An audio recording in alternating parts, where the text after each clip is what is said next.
Hey citizens, how is it going? Welcome back. Just a little video to keep you tidied over, for the international break. Who's interested in that? But it's a time for us to reflect on ourselves and reflect on our teams. And there's something that I want to talk about today that really bugs me. And you see it a lot on fan cams, you see it a lot in the media, with ex-football players on BT Sports, Sky Sports and Talk Sport. There's a lot of sport in that. I see it a lot, which is just because of a team I support having the name they do, I expect them to win. For instance, I always hear United fans and Arsenal fans after games complaining, saying, there's the same rhetorics.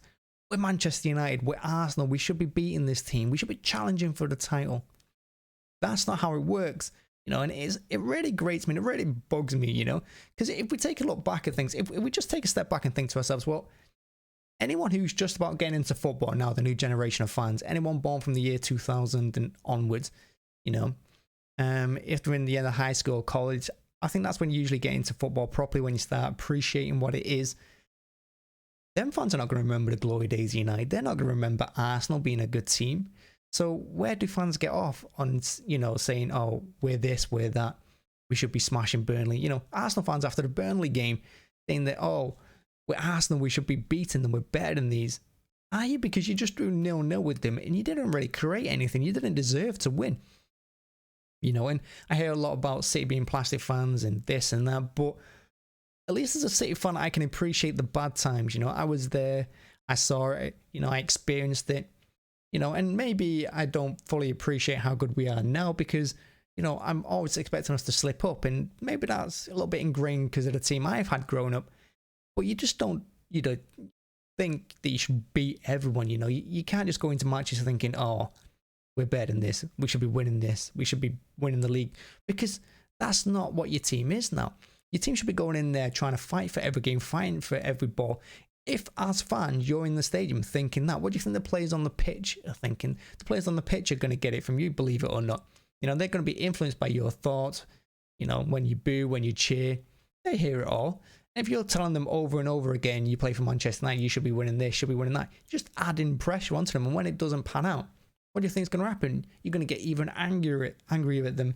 It's just not fair overall. And it's so disrespectful to the league in general, If you look at other teams, like Aston Villa, Burnley, Leeds, Leicester, teams like that, teams who are just here and there and not really, challenging for anything, not planning on winning anything. Do you think them fans, do you think they deserve the disrespect that you showed them? Do you think they go into matches thinking, oh, we should smash these teams? They just go out and experience it, go and have fun.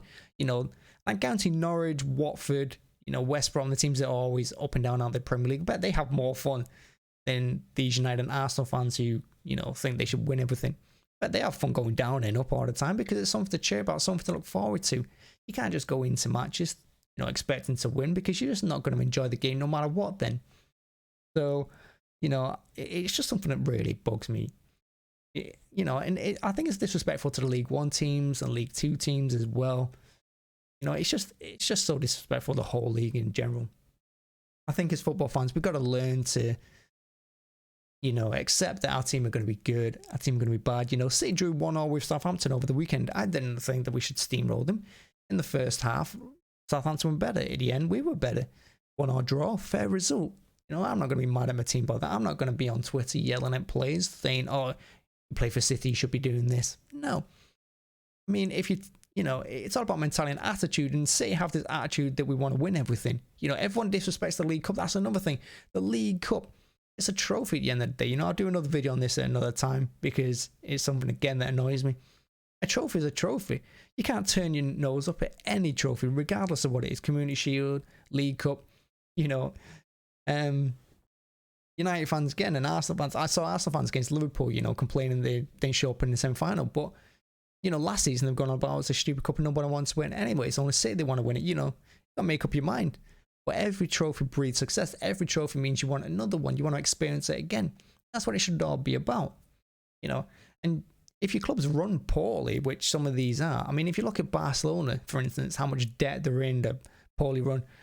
They went into every transaction, every transfer, every season thinking, oh, we're Barcelona, we're better than everyone else. And look at the state of their club now. It is what it is. And if you go into that, that's what's going to happen. You've got to improve every season, build on your structure, build on your team. You know, give your fans something to cheer about. Don't charge them extortionate amounts of money and things like that, because you're just going to set up yourself for failure. So yeah, stop thinking that, you know, you're this and you're that and you should be doing this. Just go win, knowing that you support your team and support them through thick and thin. You know, the amount of times as well I hear fans say, oh, you know, we've got no to play for now. You know, we're out of this cup, we're out of that cup. We're probably going to not finish in the top 4. Season's over in January. Again, what about Brighton? You know, what about Villa? What about other teams in mid-table? What are they playing for? You know, do you think their fans go in with that attitude? It is what it is. And you know what? If you think about it as well in another sense, that when you sees a guy walk into a room and he goes in and he says he's this and he's that and he's better than you and he's better than you because of this, because he's got this money, you know, because he did this once, because he's been to this place, because he played for this team as a kid or whatever, he grew up here. When a guy walks into a room and tells you to your face he's better than you because he grew up in a certain area or because he's got this much more money than you, what do you think? You think that guy's a dickhead. And guess what your team is? Your team's a dickhead. And your fan base is a dickhead. So just let that sink in a little bit. Just, you know, just look at it how it is. Stop thinking that way. Stop listening to your pundits on Sky Sports, your ex-United players, your ex-Arsenal players, you know, and your ex-Liverpool players. And stop listening to all these fan cams that rant on about this and that, because it's the same rhetoric. And it's just not right. You know, there's more than just your team in the league. And every season, every team goes in with ambition and hope. And sometimes you get let down. That's football. Anyway, that's the video. Thanks for watching. Thanks for checking out. Let me know in the comments what you think. And as always, like and subscribe. I'd really appreciate it. See you again. Bye.